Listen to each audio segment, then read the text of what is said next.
Coming up on NewsWorld, full coverage of the funeral in Moscow for Konstantin Chernenko, a government change of heart on ownership of Ayers Rock, and Sydney's housing crisis. These stories and more, but not much more, on NewsWorld next on 7. 7, hey, let's all be there. 7, wow, let's all be there. People come together in the moments that they share. Yeah, 7's great, let's all be there.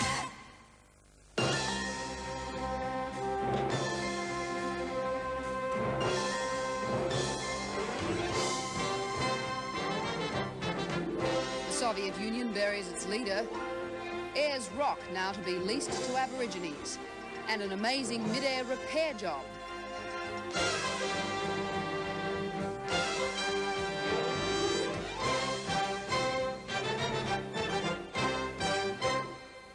Good evening. The Soviet Union tonight held a ceremonial farewell to its late president Konstantin Chernenko as his body was laid to rest between Lenin's mausoleum and the Kremlin wall. Chernenko's funeral in Moscow's Red Square marked the end of the rule of Russia's old guard.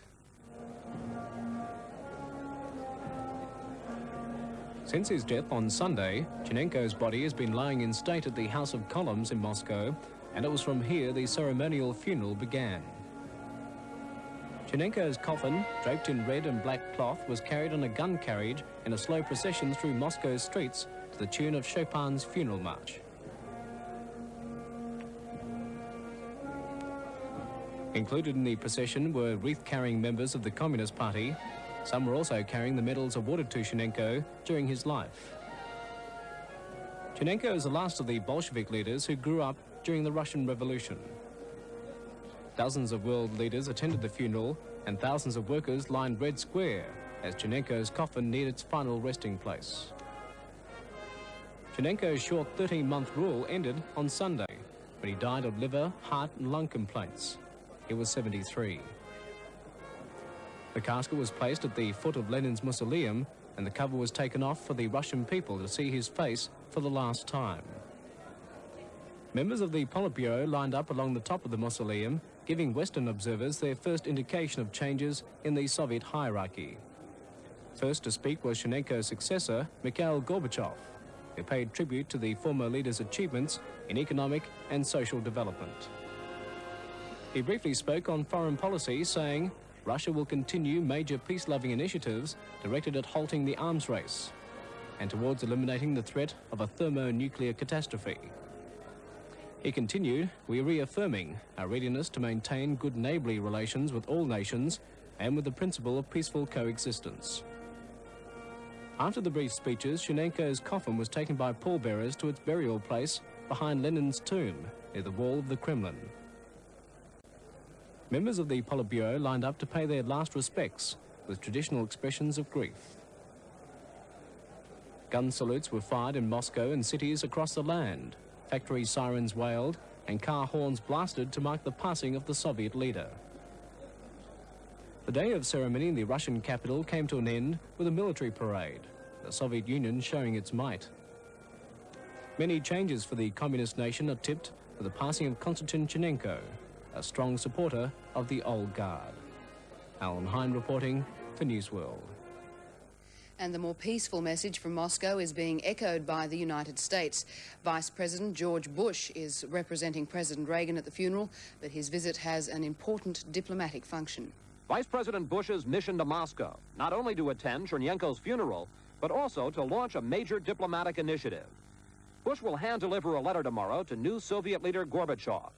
In it, U.S. officials tell NBC News, President Reagan invites Gorbachev to come to the U.S. for a summit meeting. No date specified.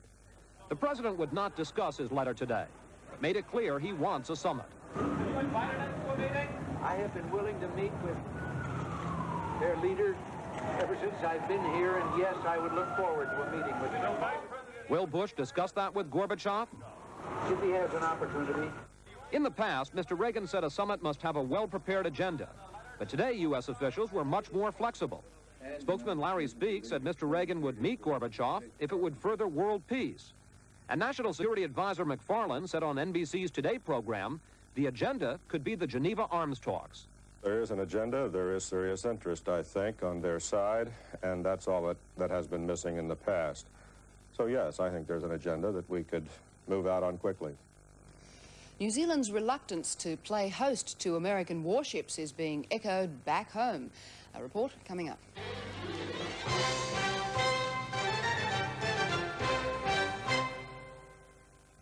Millions watched, but it was all a lie. What the hell's going on? A fantastic $13 million hoax. It's gotten out of control. It's too big.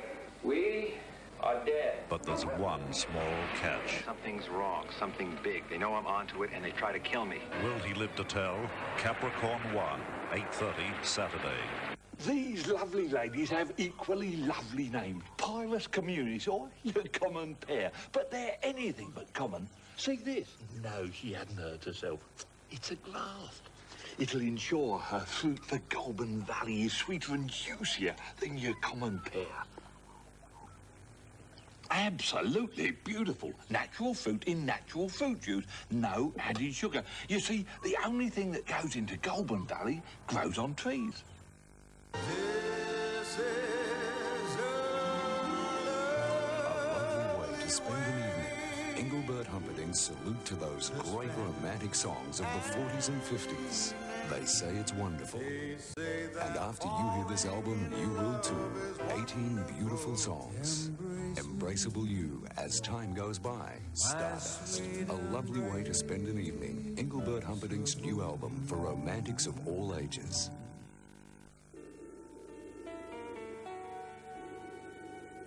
To lead the competition, you need to keep your equipment and your people ready to perform at their best. That's why at Wang, we provide service and support along our computers, so that the people and companies who use them will always be able to move ahead and stay ahead. Wang, we put people in front of computers. Here's a smashing sale on famous Sanyo appliances. Check these. Sanyo 48cm color TV with bonus stand, reduced to $499. Front-loading Sanyo video cassette recorder, demolished to $469. Large capacity, fully programmable Sanyo combination microwave convection oven, price crash to only $699. It's on now at all Harvey Norman discounts and Joyce Main stores where Sanyo prices come crashing down. The American Navy is worried. Residents of some American port cities have caught the New Zealand disease. The result is that Navy brass is being frustrated in its attempts to find home berths for a group of warships. Claimed the USS Missouri will be carrying nuclear warheads for 400 cruise missiles once the World War II veteran is rebuilt and rebased in San Francisco Harbor. The planned move to San Francisco is part of a Navy decentralization plan to reduce the risk of its fleet being wiped out by a small nuclear attack on the two major naval ports. But San Francisco residents are divided between the claim that the Missouri's arrival will make their city a target and the financial need to rejuvenate the city's port.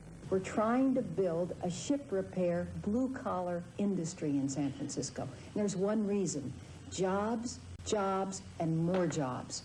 The issue was put before the city supervisors. I realize that maybe we are giving up jobs, but by and large, I think I must listen to my conscience. The resolution is adopted. By a single vote, they said no to the Missouri, but it was a short victory. The mayor vetoed the resolution.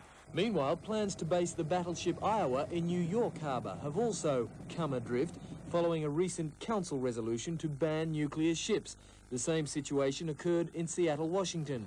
The Reagan administration and the US Navy are known to be furious at such anti-nuclear victories in America, victories that are embarrassing in that they show a growing sympathy here for New Zealand's fear of nuclear ships. In the United States, Greg Hoy reporting for NewsWorld. The attempted paint bombing of a US warship in Sydney last Friday had its sequel in court today. A 27-year-old anti-nuclear protester, Dean Jeffries of Nambucca Heads, was charged with trying to drop paint bombs onto the USS Buchanan and John Young from an ultralight plane. It happened as the two American warships were ending their controversial week-long visit. As the two vessels sailed up the harbour, an ultralight aircraft suddenly appeared. Spectators and nuclear protesters watched amazed as it attempted to bomb the ships with large bags of yellow paint. The plane then made its getaway, landing in Camp Cove. Police arrested the pilot after a short chase. Today, 27-year-old Dean Jeffries appeared in Waverley Court. He's charged with flying in controlled airspace without permission and with dropping paint from an aircraft. During the hearing, Jeffries' counsel asked to have the ultralight released from police custody on the grounds that it needed urgent maintenance to control saltwater corrosion. Magistrate Terry Forbes replied that he did not have the power to order its release. Jeffries made no plea but emerged from court with John Lennon's song Imagine blaring from a portable cassette player. I believe that I acted on behalf of millions of children and people all throughout the world that no longer want to live under the threat of nuclear annihilation. Magistrate Terry Forbes continued Jeffries' $1,000 bail and adjourned the matter to St James Federal Court Monday fortnight. David Reid reporting for NewsWorld. The long drawn-out battle for control of the Victorian upper house following the state election has finally been resolved. The Labor Party won control tonight after a recount for the last seat showed the Liberal and Labor candidates tied with 54,821 votes each. The result was decided by the draw from a hat. The poison gas leak from the Union Carbide plant in Bhopal, India, killed 2,500 people last December. But the human tragedy continues, with at least 125,000 people still suffering from the deadly effects of the gas. The majority of the patients here are suffering from the after effects of gas exposure. The doctors say the commonest complaint is extreme breathlessness. They can barely move without effort. Work would be out of the question. The research teams who've examined many of the survivors found their lungs have chemical burns. They can't get enough oxygen into the blood for normal exercise, and they're suffering from a severe form of bronchitis. The tests, said one doctor, show that the gas did the same damage as 30 years of heavy smoking. A demonstration outside the disused Union Carbide plant wins little local support. Demonstrations are best left to the fit. Bailal used to be a busy carpenter, but not anymore. Now it's hard work walking to the tea stall, where the unemployed sit and talk. But there are degrees of misery. Neelam Bai is bringing up her 4 children in a piece of sacking. Her husband and the rest of the family were killed by the gas. Her possessions were stolen when she ran away. She should be getting a grant, but she can't produce the right documents for a bureaucracy with little time for the poor and uneducated. In stories to come, extraordinary pictures from Florida as a light plane makes an assisted landing.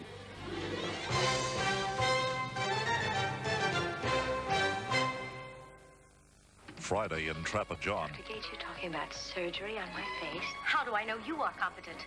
You're welcome to get another opinion. A famous beauty expert's vanity could prove fatal. It looks like a malignant tumor. I don't want to talk about it.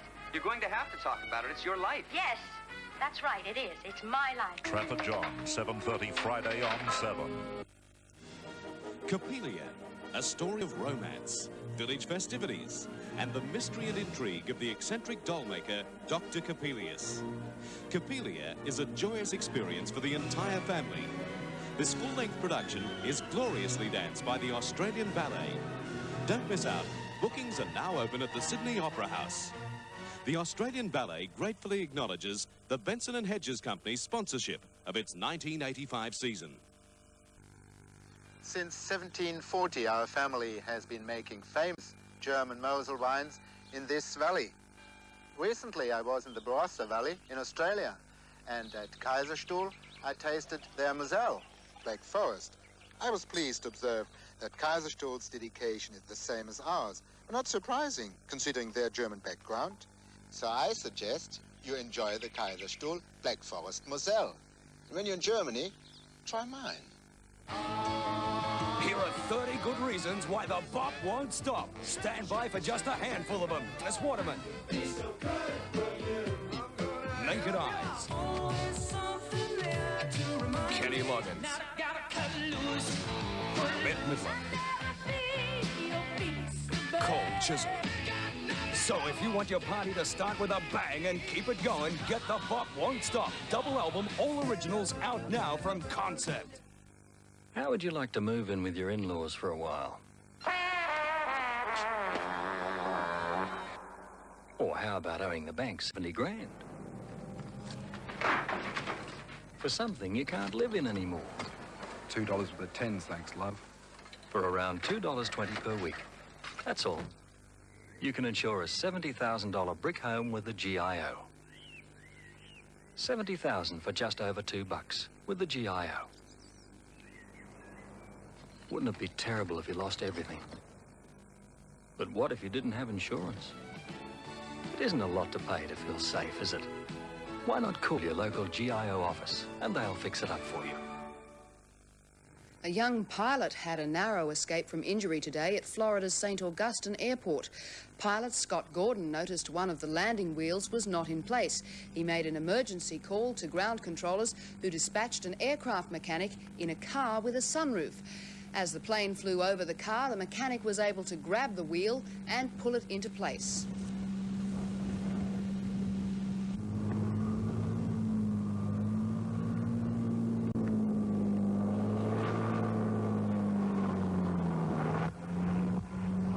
The plane then landed safely with nobody injured. The federal government has changed its mind over the ownership of Ayers Rock. Instead of granting freehold title to local Aborigines, it negotiated an agreement today to limit Aboriginal ownership to 99 years.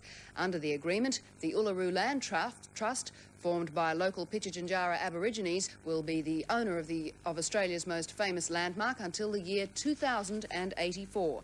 During that time, it will be leased back to the Australian National Parks and Wildlife Service and administered by a board comprised of 6 Aborigines and 5 others. The Uluru Land Trust will be paid $75,000 a year for the lease, together with 20% of tourist entry fees. This is expected to amount to a further $25,000 a year. Although there was general satisfaction with the agreement today, local Aborigines were said to be upset that Ayers Rock had not become theirs for good. In a controversial attempt to cut the death toll on the roads, the federal government has approved legislation to allow trucks to travel faster on the nation's highways. The speed limit for trucks fitted with approved brakes will increase from 80 to 100 kilometres an hour. The higher speed limit for trucks follows a national inquiry into the road freight industry. That investigation found almost complete agreement speeding up trucks will cut the number of serious accidents. Peter Cummins is on the road every day. He says faster speeds will see safer highways. It will even the traffic flow out and we won't have a lot of cars overtaking us in dangerous places. Is that a big problem, cars overtaking the slower trucks? Yes, it is a big problem. I think in the last 12 months or so there's been people killed trying to overtake trucks when they're just sticking to their speed limit. But if trucks are going faster, aren't they harder to control? 100 kilometres an hour, you can still control them quite safely because the modern day trucks with the braking system and the steering are quite safe. But motorists we spoke with believe trucks go too fast already. You can travel behind me, get down to over now, and I guarantee you'll find up to 20 or 30 trucks will pass me along the way, and I travel at the speed. Well, they herb along quick enough now, don't they? When you've got about 40-odd tonnes plus, and they're rolling along at 100 kilometres an hour, they take some stopping, don't they? The driver should realise just what he can do and what he can't do according to the dictates of the road at the time. The faster speeds have been approved by the federal government, but with motorists still concerned at truck safety, there's certain to be a great deal more debate over speed on the open road. Steve Barnes, NewsWorld. Young people searching Sydney for a flat to rent are facing a task that gets harder every day. That's because the city has its worst housing shortage in 50 years. In a special report, Mari Moore says rents are skyrocketing. Saturday morning and the rental rush is on. There are fewer houses and flats available for lease in Sydney than ever before. The result, record numbers of people are applying for places that would have been considered average 6 months ago. And you can expect at least a 6-week search before you find a new home. It's the afternoon on a Saturday, you start to think, is this really worth it? Will I start looking on the eastern side? Will I start moving out west, or what? Go from real estate agent to real estate agent, and just the same old story. It's not unusual to have 30 people waiting at a premises to have a look, and you feel like you need one of those police riot sticks because everyone's just vroom, ready to go in and have a look. It's crazy. We've had people that virtually are in tears about it. Then you get people that, when a flat's given to another person on the side, because some people fill out their applications, they end up congratulating each other and, you know, good on you, I'm so pleased for you, but, you know, now I'm back on the road again. It's really heartbreaking. I feel so sorry for these people. Nearly 1.25 million people rent in Sydney. For them, the news is all bad. The experts predict the housing crisis is going to get even worse. The Real Estate Institute has warned of a looming housing shortage for the past 18 months. But they say no one would listen, in particular the state government. Most property developers say a main reason for the crisis is the government has failed to provide incentives for people to invest in property. The government has become the senior partner in any rental investment proposition. The government in its various forms, gets more out of the proposition than the owner of the property. What we badly need is a removal of disincentive, fear of capital gains tax, increase of government charges, being land tax, council charges, water and sewage rates, and thirdly, just plain straight loss of return on money. The real answers, I think, lie in the federal sphere. One of the biggest problems, I think, has been the lack of a depreciation allowance for income taxing. Certainly a lot of voices have been raised, both in government and other spheres for some time, that it would occur. Now I hope that the crisis has got so intense that high priority will be given to it. The housing shortage is occurring all over Sydney, with the immediate result being rents are being put up.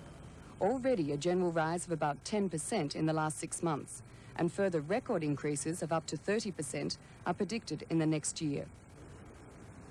Usually the applicant with the best references gets the property, but now because of the housing crisis, a new system of leasing is emerging. Some agents and owners are now advertising their property for, say, $100 a week, but then hold public inspections where they auction it to the highest bidder.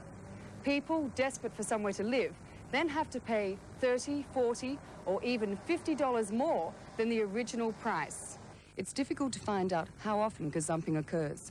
No real estate agents will admit conducting auctions, but they've heard the stories. But we have people coming in and saying, you know, the flat was advertised for 100 and it got rented for 130.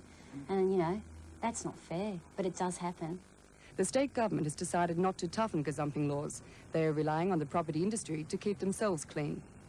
Certainly there have been a number of incidences, but it would be very fair to say that they are isolated instances. But other agents disagree. They believe on-the-spot rent jumps will increase as the housing crisis worsens. And Frank Walker believes the crisis will be with us for a long time. I think we're looking at the turn of the century before real solutions are found. It would seem the only alternative is to change cities. But unfortunately, Adelaide, Perth and Melbourne are feeling the pinch of their own rental shortage. Mari Moore for NewsWorld. Stay with us for the headline news and the forecast after this.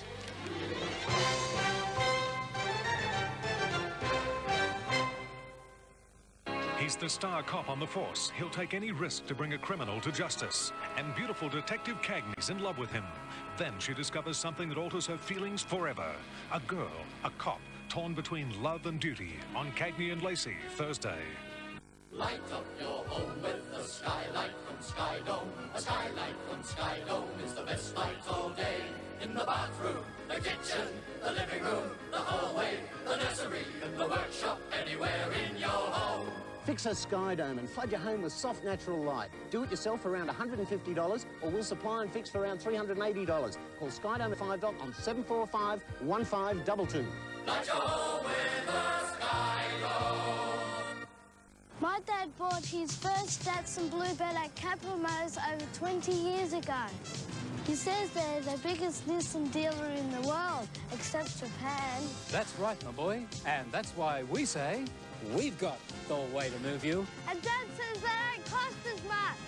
Feel the new spirit of Nissan in New South Wales at Capital Motors, where we sell more cars because we stock more cars. Capital Motors, the deal's just right. We've got the way to move you. This is a lovely way to spend an evening. Engelbert Humperdinck's salute to those great romantic songs of the 40s and 50s. They say it's wonderful. And after you hear this album, you will too. 18 beautiful songs. Embraceable you as time goes by. Stardust. A lovely way to spend an evening. Engelbert Humperdinck's new album for romantics of all ages. Mr. Chairman, it's clearly a matter of style, which we've outlined in this report. And we're certain your reaction will be... I like this. Well, the committee is quite confident. You'd like to know. Who chose this copying paper? It's Reflex. So white, clean. The moisture content is computer controlled. Made in Australia. Reflex. Oh, yes. I like your style. Join me at the club for lunch. Now, the weather forecast in Sydney's warm, humid conditions will continue, though there may be a few showers.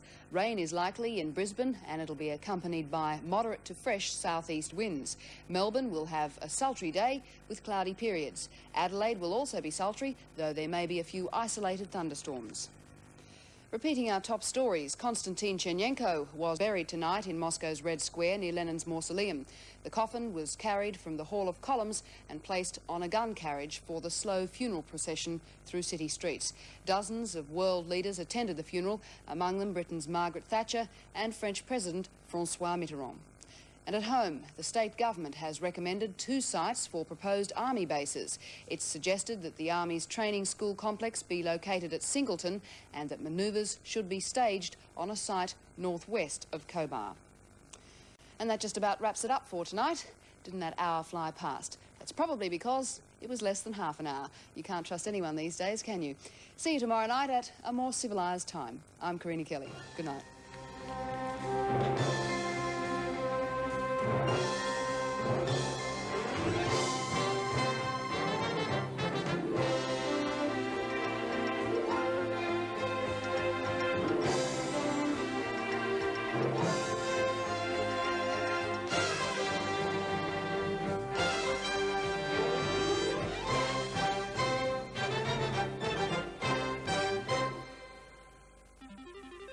For the latest news and weather information when you want it, tune in to 7 Text.